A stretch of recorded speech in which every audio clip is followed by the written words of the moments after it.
Let's begin with the foundations. Welcome to another lecture. Today we consider the case of Sebastian Matthew Berhalter, an American midfielder whose career arc gives us a compact laboratory for understanding how Major League Soccer structures talent, and how a player's environment interacts with skill development over time. Hi, I'm Priyanka. I'm curious about how a single player can reveal the rules of a whole system. It feels like a small window that somehow shows the entire room. To frame our discussion, we define the object precisely. Sebastian Berhalter, born May 2001 in London, is an American professional soccer player, a central midfielder by trade. He operates, that is to say, in the connective tissue of the pitch, linking build-up to chance creation, with responsibilities in pressing, circulation, and increasingly, final third delivery. Currently, he plays for Vancouver Whitecaps FC in Major League Soccer. Internationally, he represents the United States. A brief taxonomy of terms will be useful. Homegrown player refers to an MLS mechanism allowing a club to sign its academy graduate directly to the first team. Sebastian did so with Columbus Crew in January 2020. General allocation money, or GAM, is a budget tool that can be traded and used to reduce cap charges. In 2022, Vancouver acquired him from Columbus for $50,000 general allocation money plus $50,000 conditional GAM, a cap-savvy wager on upside. We also encounter MLS Next Pro, a developmental league where in 2022 he logged a Whitecaps FC2 appearance for match sharpness, and the Canadian Championship, Canada's domestic cup, which Vancouver won repeatedly during his tenure. So, moving on. Why should we, care about this case in the broader picture of American soccer? Is it mainly about how MLS grows talent now, compared to older stories where players left for Europe early? Precisely. In the United States, we observe two dominant development narratives. One is the early export model, academy to Europe with accelerated tactical stress tests. The other, increasingly robust, is the MLS pipeline, academy to college to homegrown contract, supplemented by loans, trades, and structured minutes across league, playoff, cup, and continental competitions. Berhalter is a clean exemplar of the latter. His career shows how modular MLS mechanisms can scaffold a player from promise to production, while preserving domestic roster value. Now, the basic history. Born in London, while his father, Greg Berhalter, was with Crystal Palace. Raised in Columbus, Ohio, and interestingly, a 2012-2013 youth stint at Hammarby IF in Sweden when his father managed there. From 2014 to 2019, he progressed through the Columbus Crew Academy, recording 103 academy appearances and 11 goals. In 2019, he played 16 college matches for the North Carolina Tar Heels, echoing his mother Rosalind's storied UNC lineage. In January 2020, Columbus signed him as a homegrown. He debuted in July 2020 in the MLS Is Back tournament, and though he made 9 appearances that year, he ended 2020 with an MLS Cup winner's medal, a rather efficient conversion of minutes into silverware. Moving forward, in March 2021, he joined expansion side Austin FC on loan and debuted in April 2021 in a 3-1 win at Colorado. After Austin declined his option late in 2021, he returned to Columbus. Then, the pivotal move.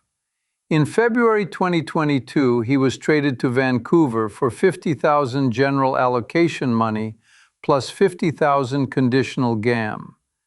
Vancouver promptly entered a period of domestic cup consistency, winning the Canadian Championship in 2022, 2023, 2024, and 2025. During these years, his role grew from rotational to creative hub. By 2023, he had his first senior club goals. 2024 yielded 45 appearances with 3 goals and 6 assists. And in 2025, he produced a breakout that earned MLS All-Star and Best 11 honors. The narrative credits him with a team-leading 12 assists that year, though one should note a data discrepancy with tabulated totals listing 47 appearances and 8 goals. Inclusion criteria across competitions likely drive that divergence. Internationally, May 2025 brought his first U.S. senior call-up. The record associates this camp with head coach Mauricio Pochettino, which is unusual and merits independent verification. Regardless, he debuted at the 2025 CONCACAF Gold Cup. His first U.S. goal arrived in November 2025 in a 5-1 friendly win over Uruguay at Raymond James Stadium in Tampa. Then came selection to the United States squad for the 2026 FIFA World Cup, where in June 2026 at SoFi Stadium, he recorded both a goal and an assist against Turkey in a 3-2 defeat. By 2026, his Vancouver ledger reportedly reached 167 appearances and 20 goals. Career totals across clubs, 195 appearances and 20 goals, with all goals scored for Vancouver. That is a lot of structured steps, like crossing a river on carefully placed stones.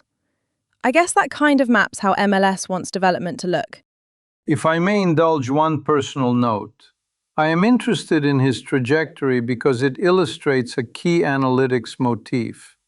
We often overfit to goals, but for midfielders, the signal often hides in assist chains, pressing recoveries, and tempo control.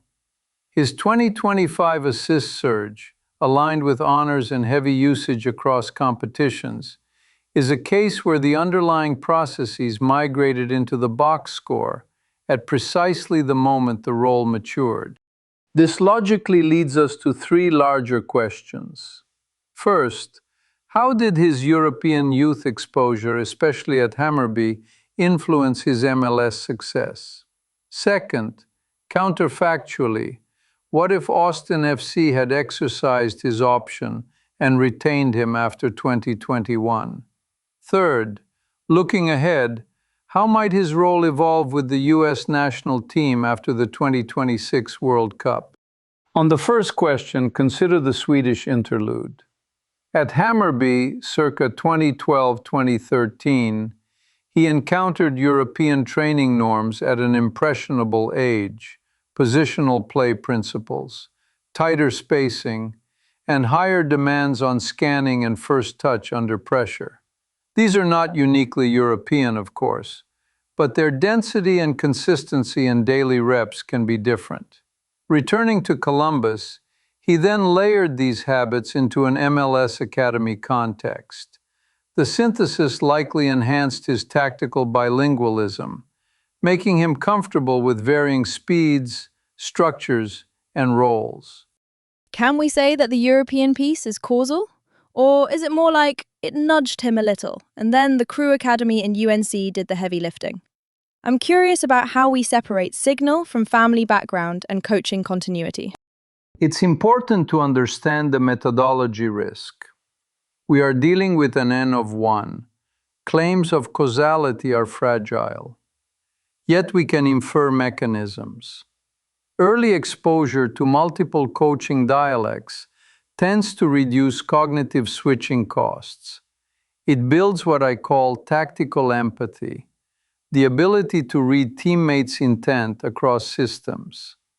In his case, the later versatility, minutes across league, cup, and continental play, shifting from depth to creator, suggests adaptability as a key trait. Family context also matters. Having a mother with 4 NCAA titles and a father steeped in professional environments likely normalized high-performance routines. In conclusion, the European stint is best viewed as an enabling condition rather than a sufficient cause. What if we thought about it like this? If two players are equally talented at age 13, but one spends a year in Sweden and one does not, the first might be more comfortable later when a coach changes shape or tempo. That seems small at the time, but it compounds. Exactly. In chess terms, learning to play both open and close positions early gives you pattern libraries you can retrieve under stress. Midfielders live on such libraries. The best ones solve novel board states with familiar motifs. Let's transition to another aspect, the counterfactual. Suppose Austin FC had exercised his option after 2021. As an expansion team, Austin offered a laboratory of moving parts. There is a plausible path where he accumulates steady minutes, becomes a continuity piece, and internalizes a distinct midfield identity there. However, club dynamics matter. Expansion rosters churn, tactical models evolve, and a young midfielder can be crowded by incoming profiles. By contrast, Vancouver's relatively stable cup projects provided predictable minutes and defined roles, which, aligned with his skill maturation, converted into measurable outputs. First senior club goals in 2023, a balanced 2024 with 3 goals and 6 assists, and the pronounced 2025 creation spike aligned with honors. I think the next thing we should talk about is stability. Does a stable club increase the chance that a young midfielder becomes a reliable creator, or do unstable environments actually force growth by giving unplanned opportunities? Both dynamics exist. Stability enables accumulation. Rehearsing patterns with the same teammates converts implicit coordination into repeatable value. Think of an assist as the endpoint of many unglamorous, stable micro-choices. Volatility, on the other hand, can hand a player unscripted minutes that accelerate learning by exposure. The difference is whether the player's profile needs certainty or bandwidth. In Berhalter's case, we observed that the Vancouver period aligned with consistent role definition and serial cup campaigns. The outputs suggest he benefited from structural clarity and trust, whereas the counterfactual Austin path carries wider variance, a higher ceiling if perfectly aligned, but also a real risk of getting lost in expansion churn. So, if I may suggest one metric, minutes across competition types might be a proxy for trust. His 2025 table shows 47 total appearances across league, playoffs, cup, and continental. That breadth feels like a coach saying, "We need you in all the different games." A fair proxy. Breadth of usage correlates with tactical flexibility and reliability. It is also where a playmaker's counting stats, such as assists, can bloom because different competitions present different defensive geometries. Cup matches often open late. Continental matches can tilt transitional. He appears to have exploited these windows efficiently in 2025. On to our next point, the open question of national team evolution after 2026. His trajectory is clear enough. Club influence in 2025. U.S. debut at the Gold Cup. First senior goal in the Uruguay friendly that November. World Cup selection in 2026. And a goal plus assist against Turkey. The role question is nuanced. Is he a linking number 8 who advances possession and presses? Or does he project toward a deeper 6 who organizes circulation? Or a hybrid who toggles depending on game state? The answer depends on the pool's composition and the staff's pressing triggers. I'm curious about what adapts fastest at international speed. Is it technique, like first touch under pressure? Or cognition, like scanning earlier? Or is it running capacity, those repeated high-intensity actions that close passing lanes? At that level, windows are shorter and feedback is harsher. The first touch must be pre-solved by the scan. The scan must be pre-solved by the shape. And the running must be intelligent rather than merely voluminous. For a midfielder with an MLS-honed engine and an assist profile, the adaptation frontier is usually tempo under maximal constraint. If he sustains 2025-2026 style chance creation while compressing decision time, he becomes valuable against Tier 1 opponents. If not, he remains a highly useful depth piece who stabilizes phases and sets platforms for the stars. Both are national team roles. The distinction is usage in knockout minutes. Maybe it's just me, but I often think the most underrated skill is when a midfielder speeds the game up for others while staying calm themselves. That shows up as an assist sometimes, but often it's 2 passes earlier. Arguably so. The accounting system of football remains incomplete. Expected threat, packing rates, and secondary assists get us closer. But not all catalytic touches are denominated well. His 2025 recognition, All-Star, Best 11, the reported team-leading assists, suggests peers and coaches perceived that catalytic value even before the metrics fully captured it. To shift gears a bit, we should note the data caveats. The 2025 season has internal inconsistencies in appearances and goals across narrative and tables. And the coaching reference in May 2025 is unusual and needs independent confirmation. So, our conclusions are about patterns, not fragile details.